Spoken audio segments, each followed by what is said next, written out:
Hello welcome students to my channel that is clear concept science tutorial. Students आज हमारा topic है precipitation reactions. Students ये precipitation reactions बोल के आप लोग डरिएगा नहीं, ये कोई अलग एक रिएक्शंस नहीं है, ये काफी सिंपल इक्वेशंस है जिसको आप लोगों ने प्रीवियस वीडियो में मैंने आप लोगों को समझाया था, डबल डिकम्पोजिशन रिएक्शंस। तो ये प्रेसिपिटेशन रिएक्शंस भी एक डबल डिकम्पोजिशन रिएक्शंस ही है, लेकिन कुछ विशेषता के कारण इस रिएक्शंस की कुछ अपनी एक पिक्यूलरिटीज है, कुछ इसकी इंपॉर्टेंस है। जिस इंपॉर्टेंस और जिस पिक्यूलरिटी जिस फीचर्स के आधार पे इससे डबल डिकम्पोजिशन रिएक्शंस होते हुए भी इसे हम प्रेसिपिटेशन रिएक्शंस कहते हैं, क्योंकि इसमें कुछ डिफरेंसेस आपको देखने को मिलेगी जो सभी डबल डिकम्पोजिशन रिएक्शंस में नहीं होती है। ठीक है, तो ये एक टाइप के आपकी डबल डिकम्पोजिशन रिएक्शंस ही है, लेकिन इसे आप स्पेशली प्रेसिपिटेशन रिएक्शंस बोल सकते हैं। तो स्टूडेंट्स मैं आप लोग को शॉर्ट में पहले बता दूं, जैसे कि एक केमिकल रिएक्शन में आपके रिएक्टेंट लिए जाते हैं और उस रिएक्शन रिएक्टेंट में रिएक्शंस के बाद में आपके प्रोडक्ट फॉर्मेशन होते हैं। ठीक है स्टूडेंट, तो आप लोग अगर कभी भी दो रिएक्टेंट को ले रहे हैं, दोनों रिएक्टेंट आपके एक्वस फॉर्म में, यानी उसमें वाटर एज ए सॉल्वेंट है, उसके साथ पानी है, आप लोगों ने दो सॉल्ट लिया। ट्राई टू अंडरस्टूड स्टूडेंट, मैं क्या बता रहा हूं, आप लोगों ने दो सॉल्ट लिया, ठीक है, उस सॉल्ट्स को आप लोगों ने पानी के साथ वाटर के साथ डिजोल्व किया, ठीक है, वो मिक्स हो गई वेरी नाइसली, वेरी थॉरली वो मिक्स हो गई किसके साथ में, वाटर के साथ में, और उसने एक्वा सॉल्यूशन फॉर्म किया। तो आपने ऐसे दो रिएक्टेंट लिए जिसमें दो सॉल्ट थे, और सॉल्ट किसमें डिजोल्व है, तो वाटर के साथ, यानी एक्वस फॉर्म में दो सॉल्ट को आप लोगों ने लिया, दोनों लिक्विड फॉर्म में है, दोनों का आपने रिएक्शंस कराया। रिएक्शंस करने के बाद में आप एक मैजिक देखने को मिलेगा आपको कि आप लोगों ने लिया था सॉल्यूशन, दोनों के दोनों सॉल्यूशन थे आपके रिएक्टेंट, लेकिन आपको जो प्रोडक्ट मिलेगा उसमें से एक प्रोडक्ट आपका इनसॉल्युबल सॉलिड फॉर्मेशन होगा, यानी सॉलिड भी मिलेगी और साथ में वो कैसा सॉलिड होगा जो आपके पूरे सॉल्यूशन में और डिजोल्व भी नहीं होगी, वो क्लियरली डिस्टिंक्ट दिखाई पड़ेगी कि आपका सॉलिड सब्सटेंसेस को जो इनसॉल्युबल है वो आपके उस कंटेनर, जिस भी कंटेनर में आप रिएक्शंस करा रहे हैं, उस कंटेनर के बॉटम में आपको डिपोजिट मिलेंगे। तो एक ऐसा रिएक्शन जिसमें आपके दोनों रिएक्टेंट हैं, दोनों रिएक्टेंट कैसे हैं, एक्वस फॉर्म में। ठीक है, दोनों रिएक्टेंट, बोथ रिएक्टेंट, मैं लिख दिया यहाँ पे, बोथ रिएक्टेंट आपके किस फॉर्म में हो, एक्वस फॉर्म में। स्टूडेंट एक्वस मतलब आप लोग समझ गए होंगे, एक्वस का मतलब होता है जिस सब्सटेंसेस में आपका वाटर एज ए सॉल्वेंट हो। तो यहाँ पे आपके दोनों रिएक्टेंट आपके एक्वस फॉर्म में हो, और उसके बाद जब रिएक्शंस होती है उन दोनों के बीच में, जब रिएक्शंस होंगे तो आपके एक सॉलिड मिलेंगे और उसके साथ में एक एक्वस सॉल्यूशन मिलेगा। ठीक है, देखिए ये जो सॉल्युबल इनसॉल्युबल सब्सटेंसेस बना, इनसॉल्युबल सॉलिड बना, इसको हम लोग केमिस्ट्री में पीपीटी बोलते हैं, यानी प्रेसिपिटेट, यानी आपकी जिस केमिकल रिएक्शन में आपके प्रेसिपिटेट का फॉर्मेशन होगा, इनसॉल्युबल सॉलिड्स का फॉर्मेशन होगा। कैसे होगा, तो आप लोग बोलेगा मैंने तो दो केमिकल रिएजेंट लिए थे, दोनों केमिकल रिएक्शंस एक्वस फॉर्म में थे, सॉल्यूशन फॉर्म में थे, लेकिन उनसे जो चीज बना वो क्या था, आपका इनसॉल्युबल सॉलिड। तो उस इनसॉल्युबल सॉलिड का आप लोग पीपीटी शॉर्ट में बोलते हैं, आप प्रेसिपिटेट बोल सकते हैं। और प्रेसिपिटेट फॉर्मेशन हो रहा है बोल के आप लोग इस रिएक्शंस को प्रेसिपिटेशन रिएक्शंस बोलिएगा, लेकिन ये एक टाइप है किसकी, तो डबल डिकम्पोजिशन रिएक्शंस की है। तो मैंने दो इक्वेशंस लिए स्टूडेंट, ये बोर्ड के लिए काफी इंपॉर्टेंट रिएक्शंस हैं। तो देखिए फर्स्ट रिएक्शन से मैंने क्या किया, सोडियम सल्फेट का जो एक्वस सॉल्यूशन है उसके साथ मैंने दूसरा रिएक्टेंट लिया बेरियम क्लोराइड का, वो भी आपके एक्वस फॉर्म में, यानी दोनों के साथ में आपके दोनों सॉल्ट है, देखिए दोनों सॉल्ट में आपका वाटर है, इसलिए इसको हम लोग बोल रहे हैं एक्वस फॉर्म। ठीक है, तो आपने दो सॉल्यूशन लिए, दो सॉल्यूशन को रिएक्शंस कराया, ओके, रिएक्शंस करने के बाद में आपको जो प्रोडक्ट मिला आपको वो बेरियम सल्फेट और सोडियम क्लोराइड मिला।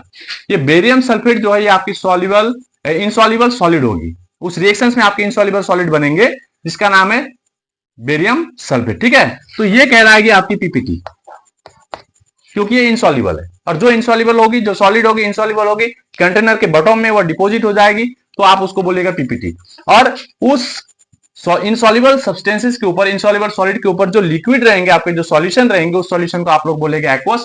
तो पहली वाली रिएक्शन में आपके एक्वस फॉर्म में कौन है, सोडियम क्लोराइड। देखिए सेकेंड इक्वेशन में आपकी सिल्वर नाइट्रेट जो एक्वस फॉर्म में है वह पोटेशियम क्लोराइड के साथ में वो भी एक्वस फॉर्म में, दोनों का आप रिएक्शन करा रहे हैं, दोनों आपके रिएक्टेंट एक्वस फॉर्म में है। देखिए इस रिएक्शन में भी आपके दोनों रिएक्टेंट आपके एक्वस फॉर्म में है, दूसरे रिएक्शन में भी आपके दोनों रिएक्टेंट एक्वस फॉर्म में है। ठीक है, दोनों में, ये दोनों में आपके वाटर मिक्स है, इस दोनों में भी आपका वाटर मिक्स है। इसमें आपका इंसॉल्युबल बना बेरियम सल्फेट, लेकिन इसमें आपको मिलेगा सिल्वर क्लोराइड, क्योंकि आप लोग मालूम है स्टूडेंट डबल डिकम्पोजिशन रिएक्शंस में क्या होते हैं, दो आयंस अपने प्लेस को एक्सचेंज करते हैं। तो यहाँ पे सल्फेट और क्लोराइड एज ए, ये दोनों सब रिएक्टेंट में आपके जो आयंस हैं, रेडिकल्स हैं, आपके सल्फेट और क्लोराइड आयंस है। ठीक है, तो ये दोनों अपने प्लेस को एक्सचेंज करेंगे, क्लोरीन बेरियम को छोड़ के वो चला आएगा सोडियम के साथ में, और सल्फेट सोडियम को छोड़ के वो आएगी बेरियम के साथ में, जो कि हमें प्रोडक्ट में दिखाई पड़ा। देखिए रिएक्टेंट में आपके सोडियम के साथ सल्फेट है, लेकिन सल्फेट अभी प्रोडक्ट में आपका बेरियम के साथ में है। क्लोरीन आपके बेरियम के साथ में रिएक्टेंट में, लेकिन आपके जब प्रोडक्ट बनते हैं तो आपकी ये क्लोरीन चली जाती है सोडियम के साथ में, यानी दो आयंस ने अपना प्लेस को एक्सचेंज किया यहाँ पे, इसीलिए इसे हम डबल डिकम्पोजिशन रिएक्शन भी बोलते हैं। ठीक है, तो ये दो रिएक्शन है जिसको हम लोग प्रेसिपिटेशन रिएक्शंस बोलेंगे, जिसमें जो प्रेसिपिटेट बने उसका नाम है बेरियम सल्फेट और सिल्वर क्लोराइड, और ये आपके एक्वस फॉर्म में। तो मैं आपको इसको डायग्राम के द्वारा दिखा रहा हूं। देखिए सपोज आप लोगों ने दो टेस्ट ट्यूब लिया, ठीक है, ये पहले टेस्ट ट्यूब में आप लोगों ने सोडियम सल्फेट लिया, ठीक है, सोडियम सल्फेट का एक्वस फॉर्म लिया, ठीक। सेकेंड में आप लोगों ने कुछ सॉल्यूशन लिए क्या के एक्वस फॉर्म के, तो कौन सी थी, बेरियम क्लोराइड की। तो देखिए स्टूडेंट काफी क्लियर हो जाएंगे अभी आप लोग, सोडियम सल्फेट और बेरियम क्लोराइड ये दो आप लोगों ने रिएक्टेंट को लिया, दोनों एक्वस फॉर्म में है। ट्राई टू अंडरस्टूड, दोनों एक्वस फॉर्म में, आपके रिएक्टेंट को एक्वस फॉर्म में ही होना पड़ेगा, तब आप लोग उस टाइप के रिएक्शंस को प्रेसिपिटेशन रिएक्शंस बोल सकते हैं। ठीक है, आपके कोई भी रिएक्टेंट सॉलिड नहीं होने चाहिए, दोनों एक्वस फॉर्म में होने चाहिए।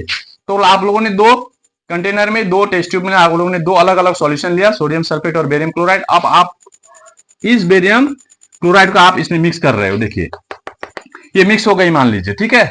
जैसे मिक्स करेंगे आप लोग, थोड़ी देर के बाद आपको जब रिएक्शंस होगी इनके बीच में, तो आपको क्या देखने को मिलेगा, इस कंटेनर में बॉटम में कुछ इनसॉल्युबल सॉलिड सब्सटेंसेस आपको डिपोजिटेड मिलेंगे।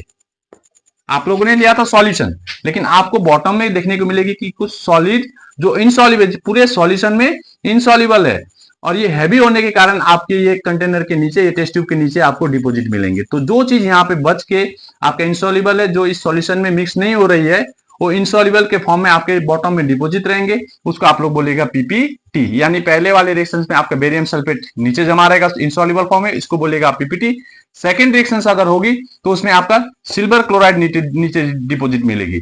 और ये जो प्रेसिपिटेट बन रहे हैं, चाहे उस बेरियम सल्फेट हो चाहे सिल्वर क्लोराइड, ये दोनों व्हाइट कलर के होते हैं, व्हाइट पीपीटी फॉर्मेशन होगा। ठीक है, एग्जाम में कभी कभी कलर के बारे में भी आइडेंटिफिकेशन करना आता है, तो दोनों का कलर आपका व्हाइट होगा, ये माइंड में रखिएगा आप लोग।